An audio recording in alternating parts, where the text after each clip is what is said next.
What is the soul? Is it consciousness, energy, or something beyond science? Every human feels there is something inside them, something that thinks, feels, remembers, and chooses. Science studies the brain and consciousness, but the soul remains one of humanity's deepest mysteries. Religions speak about the soul as the essence of life. The Quran calls it the Ruh, and says its full reality belongs to Allah alone. This mystery connects science, faith, and human existence. The brain produces thoughts through biological activity, but many ask if thoughts are only chemistry. Are we just neurons firing inside the brain, or is there something deeper within us? The soul is not something we can hold. It cannot be weighed like an organ. It cannot be seen under a microscope, yet humans have believed in it for thousands of years. The question of the soul touches life and death. It touches identity, morality, and meaning. Science asks how consciousness works. The Quran asks us to reflect on who created life. Together, they lead us toward deeper questions. So let us explore the mystery of the soul through science, consciousness, and the Quran. Every person experiences an inner self. You can observe your thoughts. You can feel emotions rise and fade. You can choose between right and wrong. You can remember your past and imagine your future. This inner awareness is called consciousness. Science studies consciousness through the brain. Neurons communicate using electrical and chemical signals. These signals create perception, memory, and emotion. But consciousness is still not fully understood. Scientists can measure brain activity, but measuring experience itself is much harder. You know what pain feels like, you know what love feels like, but no machine can fully feel it for you. This is called the hard problem of consciousness. Why does brain activity create inner experience? Why does matter produce awareness? These questions remain deeply debated. Some scientists see consciousness as a brain function. Others think consciousness may be more fundamental. Faith traditions connect awareness to the soul. The Quran connects life to the Ruh and reminds us that knowledge is limited. The Quran speaks directly about the soul in Surah Al Isra. People asked about the Ruh. The answer was profound and mysterious. The Ruh is from the command of my Lord, and mankind has been given only little knowledge. This is Surah Al Isra, verse 85. The verse teaches humility. Not every reality is fully accessible to human. Science reveals many signs of creation, but some truths remain beyond measurement. The Quran also connects the soul with life. In Surah as Saida, Allah forms the human being, then breathes into him from his Ruh.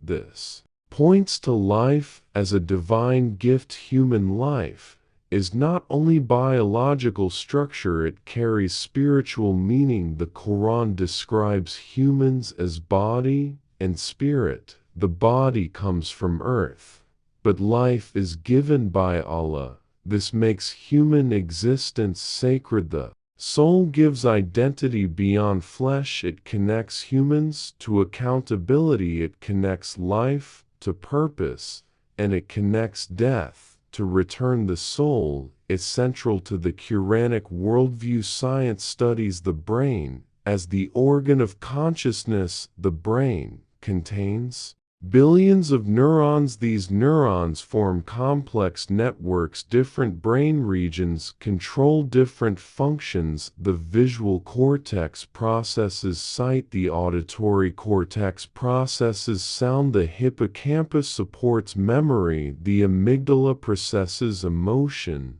The prefrontal cortex helps decision-making, but consciousness is not found in one simple location. it seems to involve coordinated brain activity. One theory is global neuronal workspace. It suggests conscious information becomes widely shared. Another theory is integrated information theory, focuses on unified information inside a system. These theories explain aspects of awareness, but none fully explain subjective experience. Science can map brain activity, it can detect patterns linked to awareness, but it cannot yet explain why experience exists. This leaves room for deep philosophical questions. Is consciousness only produced by the brain, or is the brain a receiver of something deeper? Science has not settled this question. The mystery of consciousness remains open. The soul becomes most mysterious at death. When life ends, the body remains, but something essential has departed. The heart may stop, the brain may lose activity, the organs may shut down, but the question remains: what left the body? Science describes death biologically. It explains oxygen loss and organ failure. It explains brain death and cellular breakdown. But faith speaks about the departure of the soul. The Quran says Allah takes souls at death. This appears in Surah Az-Zumar, verse 42. The verse also connects sleep with the soul. It says souls are taken during sleep, then returned. If life continues, this makes sleep a small reminder of death. Every night we lose awareness. Every morning we return to consciousness. The Quran invites reflection on this. Sleep shows how fragile awareness is. Death shows how temporary the body is. The soul belongs to a deeper reality, and life is a trust from Allah. Near-death experiences raise difficult questions. Some people report awareness during cardiac arrest. Others describe light peace or separation from the body. Science studies these reports carefully. Some researchers examine brain activity near death.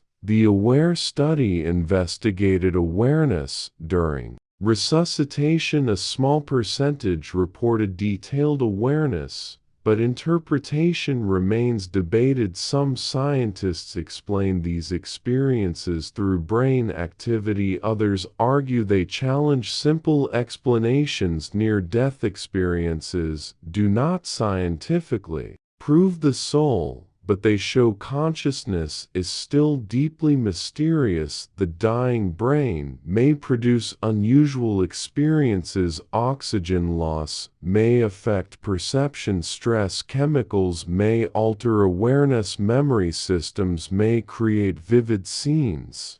But many questions remain unresolved. Why do some experiences feel deeply meaningful? Why do people report life reviews?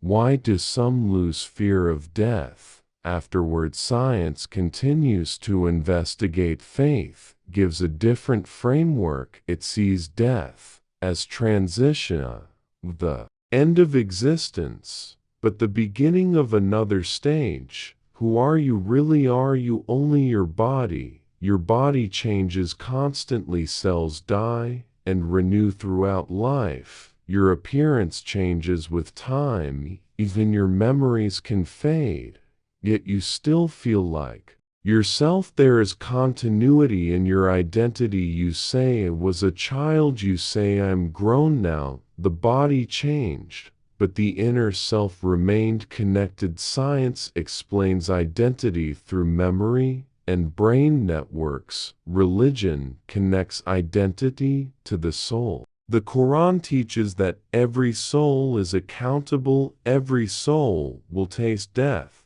This appears in Surah Al Imran, verse 185. The soul is linked to responsibility. It is linked to moral choice. It is linked to the afterlife. Your actions are not meaningless. Your choices shape your spiritual reality. the soul carries accountability, and life becomes a test. This gives human existence purpose. Humans are not only biological machines. We feel guilt. When we do wrong, we feel peace. When we do good, we search for justice. We desire meaning. We ask why we exist. These questions go beyond survival. Animals act mostly through instinct. Humans reflect on right and wrong. The Quran speaks about the self. It describes the soul that commands evil. It describes the blaming soul, and it describes the soul at peace. These concepts show inner spiritual struggle. Every human experiences inner conflict.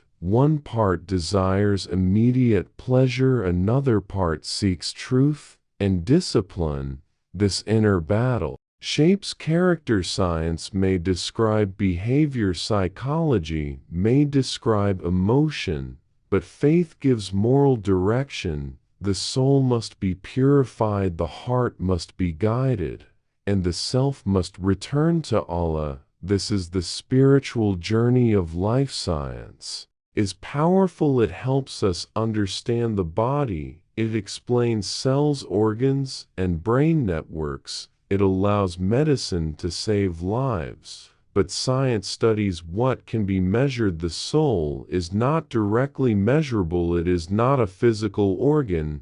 It does not appear on a brain scan. This does not prove it is unreal. It means science has limits. Love cannot be fully reduced to chemistry. Meaning cannot be weighed in a laboratory. Conscious experience cannot be handed to another person. Some realities are known directly through experience, others are known through revelation. The Quran does not reject reflection. It repeatedly invites humans to think. Look at the heavens, look at yourselves, observe life and death. Science can reveal signs, but revelation gives ultimate meaning. The soul remains a bridge between mystery and faith. It reminds us that human knowledge is limited, and that existence is greater than matter alone. So what is the soul? Science cannot fully define it. Philosophy cannot fully contain